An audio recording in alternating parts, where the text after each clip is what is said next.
Salut tout le monde! Pour cette deuxième vidéo de critique, on va s'essayer à un autre truc. Pour une fois, je ne vais pas parler de jeux vidéo, mais je vais parler de livres, et non pas nécessairement de livres en rapport avec le jeu vidéo, comme on peut le voir avec le Dragon Age qui est juste là. J'ai parfois la chance de recevoir des bouquins, de les lire, de les critiquer, et de vous en parler, afin d'en faire un petit peu la publicité. Et comme je l'ai pas trop vu tourner sur les internets, et bien en fait je me suis dit que ce serait l'occasion parfaite de m'essayer à ce genre de critique. Et ce bouquin, c'est Spoiler Alert. Pouf! Comme ça, c'est mieux. Du coup, attention, vous vous en doutez, on va parler spoiler.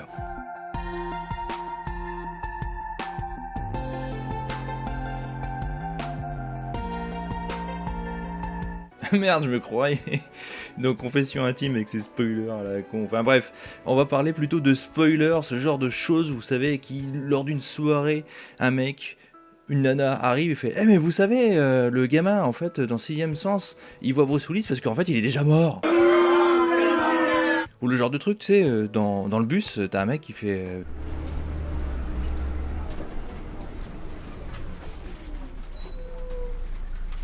Eh Michel, t'as vu que Kaiser Soze, en fait, dans Usual le Suspect, en fait, il est pas handicapé et en fait, c'est le gros bâtard. Mais t'es sérieux, il va te faire enculer. C'est le principe de gâcher une surprise, un twist, une révélation dans l'histoire, et c'est ce dont le livre parle. Ce livre est écrit par Mathilde de Gors, tête connue d'Allociné de l'émission Fanzone. C'est une journaliste qui a un gros bagage série, et elle utilise justement les spoilers pour décrire toutes ces séries qu'elle aime tant. C'est assez paradoxal parce qu'en fait le spoiler, le divulgachage, est quelque chose qui logiquement on n'aime pas trop. Elle utilise justement dans l'introduction de son livre une célèbre interview de Jennifer Lawrence que je vous montre là. Are you upset that he died? You know they killed him off. They killed him off. What? They killed him off. They killed him off on the show. Mais don't tell her, she's just a spoiler. She's just a spoiler. Sérieux, la pauvre, on a trop envie de lui faire un câlin et taper la journaliste. De nos jours, à cause du binge, des réseaux sociaux ou de journalistes paresseux, eh bien on peut se faire spoiler à tout moment. On peut donc se poser la question, à quoi sert ce putain de livre ? Je pense que c'est tout con parce que c'est le seul moyen de donner envie d'aller voir une série pour des personnes un petit peu fermées comme moi. Si vous me dites, eh non mais regarde Desperate Housewives, c'est génial, il y a machine, machin, truc bidule, tout ça, moi je vais me dire, ah non, ça sert à rien, c'est tout pourri. Alors que vous allez me donner les intrigues, donc là par exemple c'est la première chronique de ce bouquin, donc Desperate Housewives, et bien en fait, en ayant lu tout ce qui se passe dans la série, c'est quoi, c'est 5 colonnes, voilà, pouf, 1, 2, 3, 4, 5, et la page d'après. Hop. Donc là, il y a Urgence qui commence aussi. Eh bien, sans ce texte-là, franchement, jamais je me serais dit, bon, d'accord, je vais me laisser tenter.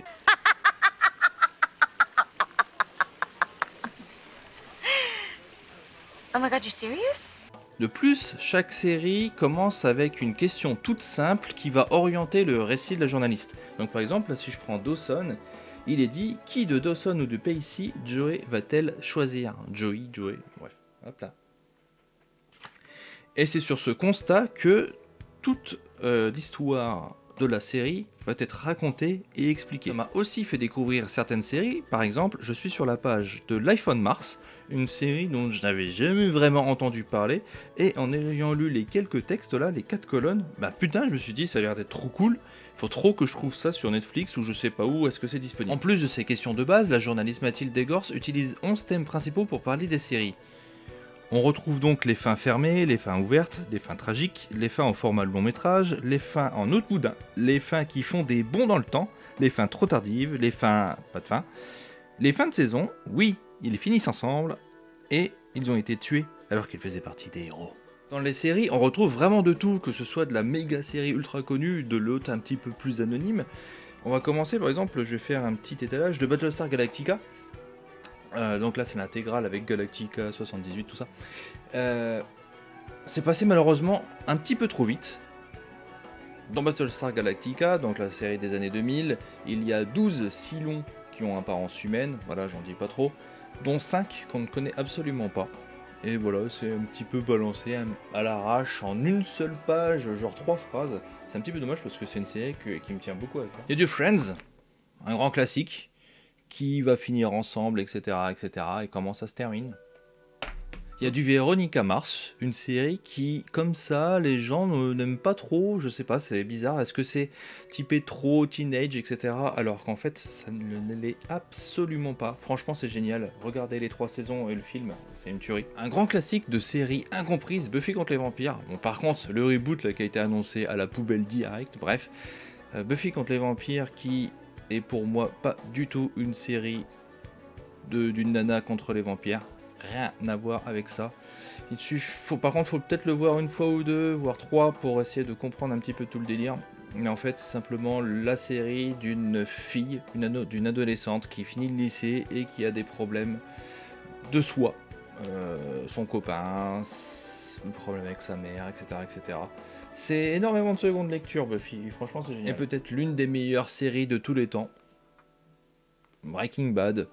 Fait partie clairement de mon top 3. Des gens l'aiment, n'aiment pas. Après, comme d'habitude, le goût et les couleurs, on va pas revenir là-dessus.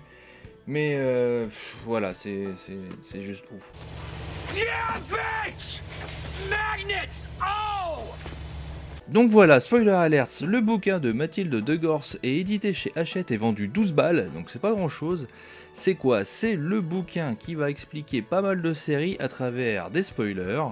Et que ça. Donc ne vous attendez pas à nécessairement de la grande analyse de série, simplement de la critique de série, de la présentation de série plus précisément, à travers certains divulgachages. Si vous commencez donc à le lire, vous êtes prévenus, même si au départ on a voilà, le fait de lire un bouquin qui spoil des séries, voilà, l'intérêt est un petit peu étrange. Cependant, je trouve que le but est atteint parce qu'en fait, simplement en le lisant, et bien en fait ça m'a donné envie de regarder certaines séries. Et puis en toute honnêteté, moi et ma mémoire de pinceau rouge, et ben d'ici 6 mois j'aurais déjà oublié, et donc en regardant de nouveau la série, et bien en fait je n'aurais pas nécessairement de surprise gâchée. Voilà. Donc super bouquin Mathilde. Si jamais vous êtes encore perplexe, je vais vous lire un paragraphe d'une série, et avec cela, peut-être que ça vous donnera envie d'aller le feuilleter dans une boutique et de l'acheter. Après, je vais prendre Sliders, les mondes parallèles, une série qui a pas mal bercé mon adolescence sur M6. Et puis, de toute façon, à l'époque, tu voyais des épisodes, si t'en loupais, tu l'avais dans le cul, il fallait que tu regardes le programme télé, bouquin, pour savoir quand est-ce que ça recommençait, etc., etc. Bref, c'est une série donc américaine qui a été produite entre 95 et 2000, 5 saisons, 88 épisodes, et la question que tout le monde se pose, donc ça c'est écrit dans le bouquin, Quinn et son équipe réussiront-ils à rentrer chez eux? Et si on découvrait un passage vers des mondes parallèles? Si on pouvait glisser vers des milliers d'univers différents? Se retrouver la même année, être la même personne, mais que tout le reste soit différent? Et si on ne trouvait plus le chemin du retour?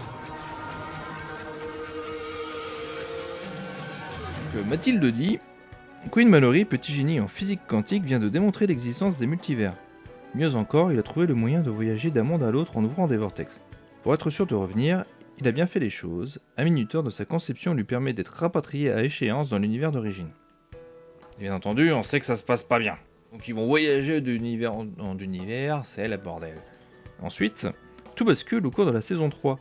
Le comédien britannique John Rhys-Davies, je sais pas si je le prononce bien, qui prête ses traits au professeur Maximilian Arturo, souhaite quitter la série. Au cours de la saison, son personnage succombe en voulant protéger Quinn d'une mort certaine, assassiné par le colonel véreux Angus Rickman. À la fin de cette même saison, qui introduit le personnage de Maggie, on apprend que les glisseurs ont enfin trouvé le moyen de regagner leur réalité. On se souvient de l'épisode du putain de portail qui Quinn pue.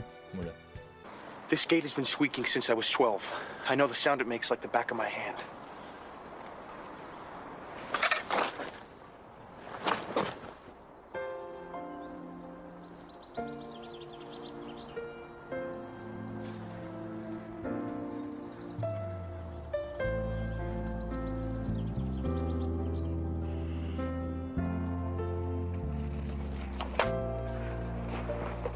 I knew it was too good to be true. Après de nombreuses glisses, Quinn et Maggie découvrent que leur dimension a été envahie par les Cro-Mags, etc., etc. Les retrouvailles seront de courte durée puisque les interprètes de Quinn et Colin Mallory, donc Jerry et Charlie O'Connell, quittent tous les deux la série à la fin de la saison 4. Le héros de la série parti, il faut bien le remplacer. On apprend au début de la saison 5 que Colin n'a pas survécu à son dernier voyage et que Quinn aurait fusionné avec l'un de ses doubles lors de cette glisse. Saison 5, épisode 18. Au cours de cet ultime voyage, les Sliders atterrissent dans une dimension sans Cro-Mags. où la population voue un véritable culte à la slidologie, donc un terme désigné pour glisser, etc. Désireux de repartir afin d'échapper au fanatisme ambiant, les glisseurs décident d'emmener avec eux le virus qui a conduit à l'extermination des Cro-Mags afin de débarrasser toutes les dimensions de ce fléau extraterrestre. Mais au moment de partir, ils découvrent que le puits de chaleur a été détraqué. Partiellement ouvert, il ne permet pas d'accueillir tout le monde. Dans un ultime sacrifice, Rembrandt décide de s'injecter le virus anti-Cro-Mag dans le bras et saute dans le vortex, devant les yeux ébahis de ses compagnons d'infortune. Au cours de l'épisode, le voyant prédisait que la dernière glisse serait fatale. Rembrandt a-t-il survécu ? A-t-il réussi à exterminer la race des Cro-Mags ? L'histoire s'arrête là, laissant sans réponse ces quelques questions. Ça, c'est le genre de série qui se finit un peu à la con et qui a subi, vous savez, des remous durant tout le tournage. Enfin bref, voilà ce genre de choses que l'on peut lire dans Spoiler. Environ une 50aine de séries critiquées, présentées à l'aide de spoilers. Allez-y, c'est bien. This is a story about how you're totally in love with Aunt Robin. And you're thinking about asking her out, and you want to know if we're okay with it. I can't believe this. I kept this story short and to the point, and you guys still missed it.